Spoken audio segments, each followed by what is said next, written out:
brain game performance or gaming, what happens in the brain? How does it handle complex situations in the game? How to maximize brain performance? Does gaming have any benefits on brain performance, attention, memory, multitasking? Please share your papers if you have any.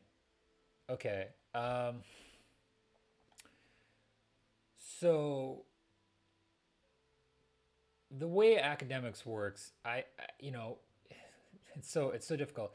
Every one of these things you just listed off, and I know I listed these off, like attention or memory, have no kidding hundreds of thousands of papers. This is really unfortunate because the way people get on like Joe Rogan, for instance, or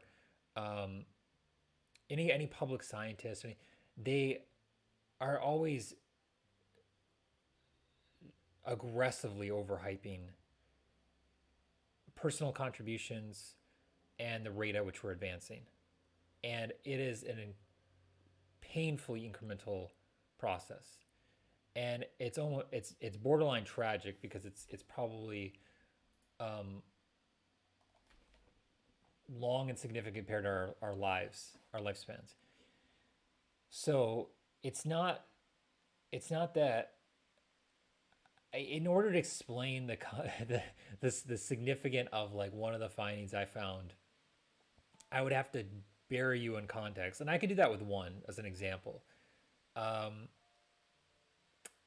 I just wonder also if people keep asking this. I don't know if this is just. I assume this is people's attempt to just interact with me, which I really appreciate. I didn't expect anybody to do this. And then the third thing is I wonder if people are just misunderstanding what science advances are. Like the takeaways are usually not that large from science. Like a lot of human neuroscience is kind of like cartography, So like one study I did as fMRI study where basically I found what part of your brain is active when you're multitasking versus not multitasking. And a lot of fMRI studies are really sloppy and poorly done. I don't know if you guys seen like it's been kind of kicking the news cycle the last couple of weeks again where they're saying like a lot of fMRI studies are untrustworthy and stuff like that, which I would actually agree with. There's a lot of bad fMRI science done out there. The problem is it's because you have to control for everything. If it's just it gets into like experimentation and stuff. I don't know how interesting that is, but it's somewhat intuitive. I think you can understand.